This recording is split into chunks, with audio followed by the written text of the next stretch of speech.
했으면 하나님이 네 자손을 통해서 복을 준다고 하기 전에 이미 그 전에 자기 자손을 통해서 복을 얻을 거라고 생각했으면 그렇게 했으면 됐잖아요. 그걸 못 생각했던 거예요? 고대 사회에 충분히 가능한 얘기입니다. 우리 영화에 씨바지라는 영화가 있잖아요. 누구나가 자기 자손을 잇기 위해서 그렇게 했다고요. 고대 사회에. 그렇게 하면 되지. 갑자기 왜 이제 와서? 쉽게 선택한 겁니다. 쉽게 결정한 겁니다. 아버지의 뜻이 그렇게 오니까 도대체 이게 무슨 얘기일까? 내가 몇 번이나 거부했는데도 아니야. 내가 몇 번이나 이거를 요구하지도 않는데 하나님께서 나에게 와서 계속해서 말씀하신 뜻이 무엇인가에 대해서 이 보이지 않는 길에 대해서 굉장히 기다리고 긴장하고 하나님의 뜻을 좀 더 찾았어야 된다고요. 근데 아주 쉽게 결정해버립니다. 영적인 훈련이 부족하죠. 아브라함은 하나님하고 지금 언약을 맺었잖아요. 하나님의 뜻을 찾았으니까 그 뜻도 누구에게서 얻어야 돼요? 아버지에서 얻어야 돼요. 내가 그러면 어떻게 자손을 가져야 될까 하고 물었어야 된다고요. 근데 아브라함이 그 물음을 누구에게로 들고 간 줄 아십니까? 자기 아내였던 사라에게 들고 갑니다. 여기서 오해하시면 안 됩니다. 그러면 아내하고 상의한 게 잘못인가요? 아니요. 그런 문제가 있으면 당연히 아내에게 상의를 해야 되죠. 선교사로 나갈 때 반드시 한 명이 서원하잖아요. 부부일 때는 반드시 상대방 자기 배우자에게 묻고 오라고 말을 합니다. 동의가 되지 않으면 주의 뜻이라고 보지 않습니다. 그건 맞는 말이에요. 아브라함이 사라에게 그거를 의견을 묻고 상의한 것이 잘못된 것은 아니에요. 그러나 그 해결책을 누구에게 찾았어요? 사라에게 찾았다고요. 해결책을 누구에게 물었어야 돼요? 다시 아버지에게 물었어야 되거든요. 아버지, 이게 도대체 무슨 말씀이십니까? 나를 통해서 기어이 자손을 주시겠다는 말씀이 무슨 말이었습니까? 라고 물어야 되는데 묻습니까? 안 묻습니까? 안 물어요. 그리고 누구에게 답을 찾아요? 사라에게 답을 찾습니다. 오늘 창세기 16장 2절 한번 볼까요? 제일 말 끝에 성경이 이렇게 기록합니다. 아브라함이 영적인 실수가 나오는데요. 이 실수를 성경이 이렇게 기록을 해버립니다. 16장 2절입니다. 하반절. 같이 하면 16장 2절 다 읽어보시죠. 시작. 사라가 아브라함에게 이르되 여호와께서 내 출산을 허락하지 아니하셨으니 원하건대 내 여종에게 들어가라. 내가 혹 그로 말미암아 자녀를 얻을까 하노라 하매. 그렇게 말하니까, 아내가 말하니까 아브라함이 어떻게 해요? 사라의 말을 들으니라. 아브라함이 누구의 말을 들어야 되는데요? 하나님의 말을 들어야 되는데요. 누구의 말을 들어요? 사라의 말을 들어요. 영적인 훈련이 덜 되어 있던 겁니다. 그러니까 영적인 민감도가 굉장히 떨어져 있는 겁니다. 이때가 아브라함이 부름받은 지 몇 년째예요? 딱 10년째 됐거든요. 지금 훈련 코스를 얘기하고 있는 겁니다. 앞에서도 쭉 훈련되어 왔는데 그동안에 여러 가지 훈련이 잘 돼 있어요. 특별히 순종의 훈련 잘 되어 왔거든요. 나누는 훈련 잘 되어 왔거든요. 근데 말씀에 대한 민감한 훈련이 아직도 덜 돼 있어요. 이게 몇 년째래요? 성경은 정확하게 기록합니다. 3절에 아브라함이 가나안에 거주한 지 몇 년 후요? 10년 후요. 10년 동안 훈련 받았는데 아직도 멀었다는 거예요.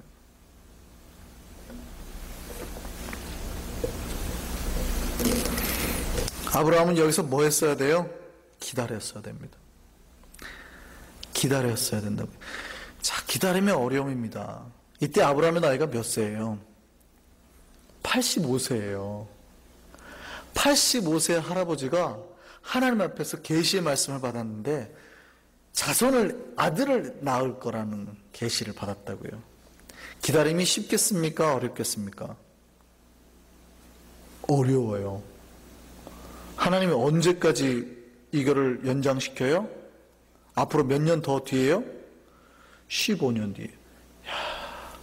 85세 할아버지한테 아들을 준다 그랬어요. 그럼 얼마나 조급합니까? 인간의 입장에서 보면 엄청 조급하죠. 계시의 말씀 받았으니까 다 이뤄내야 된다고 생각하는데. 근데 아버지의 뜻은 언제예요? 또 거기서부터 15년 뒤라고요. 그때가 하나님의 최적의 때입니다. 이 기다림이 가능할까요? 아브라함은 하나님의 뜻을 찾았어야 되고 기다렸어야 됩니다. 기다리지 못했죠. 아브라함이 사라의 말을 따라서 사라의 점 하갈과 동침했는데 하갈이 임신하게 됩니다. 자, 이제부터 문제가 발생합니다. 아브라함이 누구의 말을 따랐다고요? 사라의 말을 따랐다고요. 아브라함이 하나님의 말을 따르지 않았고 인간의 말을 따랐더니 거기서 뭐가 발생해요? 문제가 발생했다고요. 아버지의 뜻을 찾지 않고 아버지의 답을 얻지 않고 인간에게 답을 얻었더니 어떻게 해요? 그 결과가 오류투성이더라는 거예요. 각종 문제를 양산하게 나왔다는 겁니다. 양산하기 시작했다라는 겁니다. 인간의 계획에서 나오는 게 이런 거예요. 임신을 한 하갈이 사라를 무시하기 시작합니다. 원래 이 계획 누가 세웠습니까? 사라가 세웠죠. 사라가 세운 계획의 부메랑이 던져졌는데 누구에게 돌아왔어요? 그대로 자기에게 돌아왔어요. 잘 기억하셔야 돼요. 이 영적인 원리예요. 하나님의 뜻을 잘 못 잡고 서둘러서 조급하게 인간의 계획대로 발걸음을 내디디면 어떻게 돼요? 그 부메랑이 고스란히 누구에게 돌아와요? 자기에게 돌아오는 겁니다. 기다리셔야 됩니다. 그래서 신앙이 인내예요. 참 어렵습니다. 저희 아내가 원래 기다리는 걸로 아주 무겁습니다. 제 아내가 굉장히 무거운 사람이거든요. 인내가 여기까지 달하는 때가 있었어요. 그게 언제냐면 저희가 여기 부임하기 전에 저희가 사실은 1년을 기다린 거였거든요. 이제 유학을 준비하고 이렇게 해서 6개월이 지난 다음에 그 다음에 송 목사님하고 통화가 됐으니까 송 목사님도 참 대단하시죠. 교회를 이미 제가 유학 간다고 나와가지고 사임한 상태의 저를 갖다가 다시 잡은 거니까 보내겠다고. 그 수많은 설립교회도 부목사들이 많이 있는데 저를 보내신 거죠. 근데 그게 뭐 장로님 여기 계시지만 일사천리로 진행이 딱딱 된 건 아니었거든요. 그러니까 제가 그 소식을 듣고 장로님을 뵌 게 11월이에요. 벌써 1년이 다 가거든요. 12월이면 들어갈 수 있을 것 같았는데 안 되고 1월, 2월, 3월 생활비가 없잖아요. 주변에서 하여간 하나님이 막 가진 까마귀를 다 뭐 중국에서도 보내고 하여간 뭐 가진 까마귀들을 보내서 어떻게 버티게 합니다. 근데 아내가 1년이 딱 차니까요. 이게 12월이 딱 차니까 그때부터 저희 아내의 인내력의 한계가 오더라고요. 절대 군소리를 안 하는 사람인데 여기서 툭 하면 나와요. 아무래도 아버지의 뜻이 아닌 것 같습니다. 저한테 그래요. 조금만 더 기다립시다. 3월이 딱 돼요. 2월이 딱 넘어가요. 여보, 아버지의 뜻이 아니니까 이렇게 계속 연기가 된다고. 조금만 더 기다립시다. 아내는 뭐예요? 당장 돈하고 직결됐잖아요. 생활비가 없으니까. 애들이 학교는 다녀야 돼요. 4월, 3월이 탁 가는데 갈 수 있을 것 같은데 딱 했는데 갑자기 또 캔슬이 탁 됐어요. 아무래도 이건 아버지의 뜻이 아닌 것 같다고 3번을 저한테 얘기를 하더라고요. 그때 제가 하는 말이 조금만 더 기다립시다. 제가 원래 성격이 급하거든요. 저는 원래 굉장히 성격이 급해요. 저는 주로 제때에 뭘 봐야 되는 그런 스타일인데 이럴 때가 오죠. 이럴 때가 온다고요. 지금 우리가 하나님의 뜻을 발견할 때요, 이런 문제가 발생을 하는 겁니다. 뭔가 인내가 이게 찰 때가 있다고요. 이게 신앙이에요. 신앙은 기다림입니다. 정말 어렵습니다. 아버지의 뜻을 발견해내는데 아브라함이나 사라나 다 뭐 해야 되는 줄 아세요? 그거 했어야 되거든요. 이게 딱 차는데 아닌 것 같은데 조금만 더. 아닌 것 같은데요, 조금만 더. 아닌 것, 조금만 더. 이게 신앙이거든요. 신앙은 기다림입니다. 정말 어려운 겁니다. 여러분 마찬가지입니다. 하나님의 뜻이 명확할 때는 우리가 그냥 행복합니다. 근데 언제 가장 고비가 떡 와요?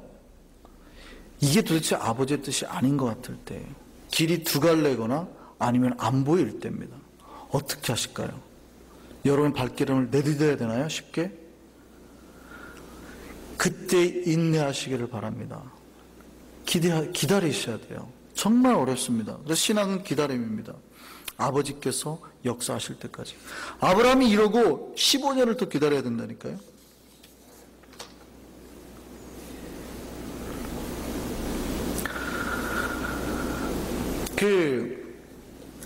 이제